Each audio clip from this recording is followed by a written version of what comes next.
राधे राधे जी। पवित्र वचन YouTube channel में आपका हार्दिक स्वागत है। मैं हूँ कात्यायनी। आप सबको शारदीय नवरात्रि की हार्दिक शुभकामनाएं। भक्तों, जब जब इस धरती पर पाप असहनीय हो जाता है तब तब देवी देवता के अवतरण के रूप में कोई महाशक्ति इस धरती पर अवतार लेकर उस पाप का नाश करती है। श्री दुर्गा सप्तशती से जानिए किस तरह माँ दुर्गा का जन्म हुआ और किस तरह उन्होंने बार बार पृथ्वी पर दैत्यों के पाप को अंत किया। श्री दुर्गा सप्तशती के अलग अलग अध्यायों का अपना अपना महत्व है। प्रथम अध्याय हर प्रकार की चिंता मिटाने के लिए मानसिक विकारों की वजह से आ रही अड़चनों को दूर करता है, मन को सही दिशा की ओर ले जाता है तथा जो चेतना खो गई है उसको एकत्र करता है। दोस्तों, यदि आपको संदेह है कि इन नवरात्रों में किस दिन किस अध्याय का पठन करें, तो पहले दिन श्री दुर्गा सप्तशती का प्रथम अध्याय, दूसरे दिन द्वितीय और तीसरा अध्याय, तीसरे दिन चौथा अध्याय, चौथे दिन पांचवा, छठा, सातवां और आठवां अध्याय, पांचवें दिन नवा और 10वां अध्याय, छठे दिन 11वां अध्याय, सातवें दिन 12वां अध्याय और 13वां अध्याय। श्री दुर्गा सप्तशती पाठ में कुल 13 अध्याय हैं। आप एक ही दिन में पूरे दुर्गा सप्तशती का पाठ भी कर सकते हैं। महाअष्टमी पर पूरे दुर्गा सप्तशती का एक बार पठन किया जाता है। यदि किसी भी भक्त को राहु, शनि, मंगल से बुरे फल मिल रहे हों तो ये अध्याय पूरी क्षमता रखते हैं कि उनके बुरे दोषों को दूर करने में। नवरात्रि में नव दुर्गा की पूजा के लिए यह सर्वोपरि है। इसमें माँ दुर्गा के द्वारा लिए गए अवतारों की जानकारी प्राप्त होती है। पाठ करने वाला, पाठ सुनने वाला सभी देवी कृपा के पात्र बनते हैं। नवरात्रि के पहले दिन श्री दुर्गा सप्तशती के प्रथम अध्याय का पठन किया जाता है। आइए सुने।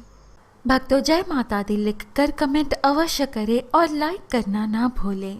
श्री दुर्गा सप्तशती पहला अध्याय, मधुकैटभ वध।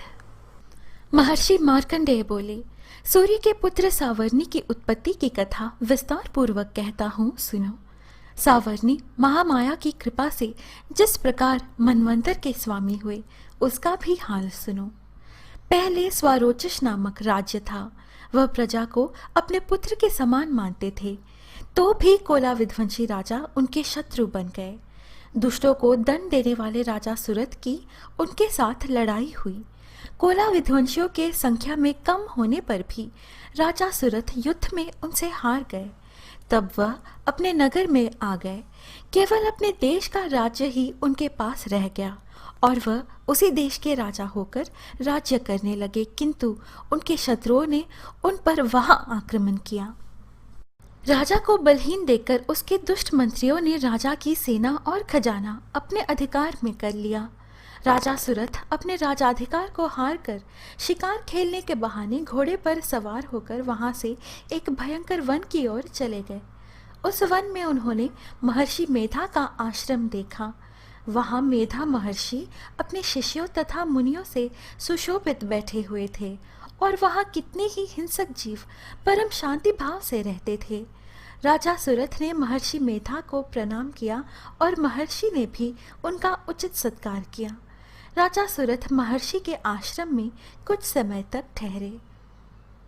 अपने नगर की ममता के आकर्षण से राजा अपने मन में सोचने लगे, पूर्व काल में पूर्वजों ने जिस नगर का पालन किया था वह आज मेरे हाथ से निकल गया। मेरे दुष्ट एवं दुरात्मा मंत्री मेरे नगर की अब धर्म से रक्षा कर रहे होंगे या नहीं। मेरा प्रधान हाथी, जो कि सदा मद की वर्षा करने वाला और शूरवीर था, मेरे वैरियों के वश में होकर न जाने क्या दुख भोग रहा होगा।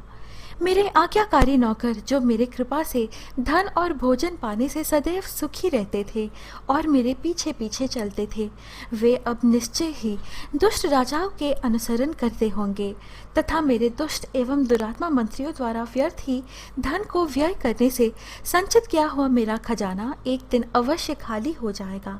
इस प्रकार की बहुत सी बातें सोचता हुआ राजा निरंतर दुखी रहने लगा। एक दिन राजा सुरथ ने महर्षि मेधा के आश्रम के निकट एक वैश्य को देखा।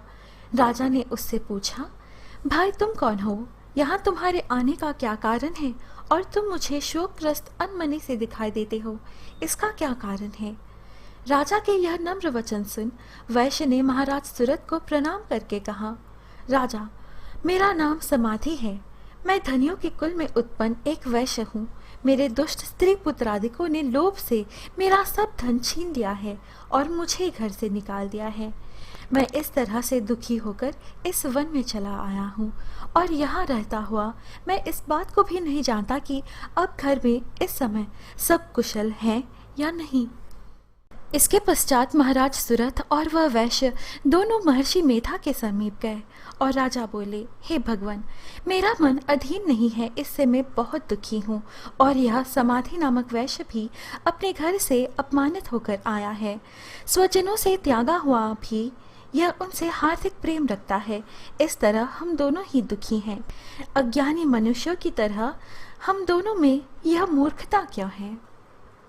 महर्षि मेधा ने कहा, भगवान श्रीहरि की जो माया है उसी से यह संसार मोहित हो रहा है।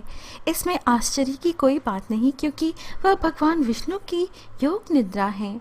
यह माया ही महामाया भगवती देवी है, जो ज्ञानियों के चित्त को बलपूर्वक खींचकर मोह में डाल देती है और उसी के द्वारा संपूर्ण जगत की उत्पत्ति होती है।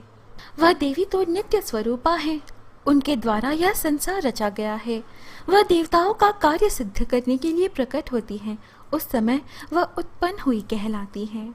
संसार को जलमय करके जब भगवान श्री विष्णु जी योग निद्रा का आश्रय लेकर शेष शैया पर सो रहे थे, तब मधु कैटभ नाम के दो असुर उनके कानों के मैल से प्रकट हुए और वे श्री ब्रह्मा जी को मारने के लिए तैयार हो गए।